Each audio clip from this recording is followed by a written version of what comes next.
carissimi, bentornati in questo canale in un nuovo fantastico tutorial. Oggi vi mostrerò come montare le lampadine a LED H7 anabaglianti per la Clio MK4. In realtà io queste erano già sulla macchina, le avevo già montate, ma siccome mi avete chiesto veramente in tantissimi se vi potevo mostrare come montarle, perché a voi avete il problema delle mollette che non si chiudono. Bene, ora vi mostrerò come montarle. Queste le ho prese da SL Parts, purtroppo la scatola è stata andata perduta e quindi ora vi mostrerò, chiederò alla regia un aiuto. Grazie regia, questa è la scatola che avevo preso da SL Parts, è arrivata col suo contenitore, le lampadine, tutto molto preciso e in ordine, in 24 ore credo l'abbiano spedite. Quindi ora vi mostrerò come montarle. Allora, la situazione è questa: noi siamo già andati avanti nel tempo, praticamente svitato il nostro bel tappino. Voi dovrete prima scollegare il connettore, poi togliere la molla e quindi la lampadina verrà fuori.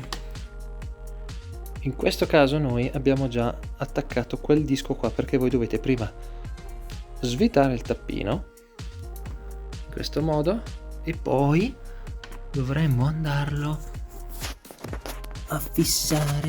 Vediamo se riesco a farvelo vedere. Ok, questa è la parte più brutta e noiosa. Dovrete riuscire a fissare il disco lì sotto e chiudere le mollette. Vediamo se riesco a illuminarlo decentemente. Ok, la parte con la linguetta andrà in alto, così vi mostro già cosa dovete fare per riuscire a fissare la molla. Vi risparmio le bestemmie, i porconi. Dunque, dopo aver consultato l'oracolo e un corso di meditazione, possiamo andare a montare la lampadina a LED. Dobbiamo prima collegare il nostro connettore qui sotto.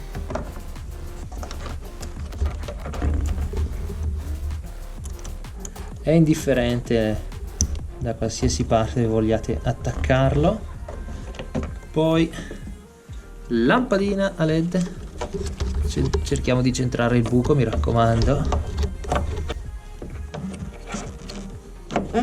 Allora vediamo se sono ancora capace. 3 days later. Dobbiamo prima trovare la posizione e poi far roteare la lampadina in modo da riuscire a fissarla. Ok, sì. Cerchiamo di fare un po' di spazio per la resistenza, ne infiliamo qua di lato, cercando di non impigliarci con i dissipatori di calore. Se avete dei tappi non originali che hanno magari lo spazio largo come questo qui, è meglio, vi risparmiate un po' di casino. Ok, dunque i dissipatori vanno un po' aperti, allargati, in modo da per poter raffreddare un po' la lampadina. Cercate di aprirli a mo' di ventaglio e a questo punto lo chiudiamo dentro col tappo.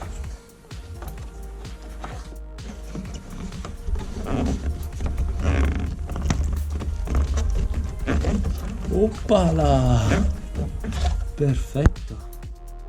Fate sempre una prova, controllate se la lampadina funge. In questo caso va benissimo. Questo è il risultato finale che dovreste avere anche voi. Luce perfetta, direi, da paura. Un'altra illuminazione decisamente. Bene ragazzi, spero che questo video vi sia stato utile. Se vi è piaciuto iscrivetevi al canale, mi raccomando, mettete like e ci vediamo a un prossimo video, magari su qualche test drive di tutorial. Per ora ne abbiamo fatti abbastanza. Ciao belli, alla prossima!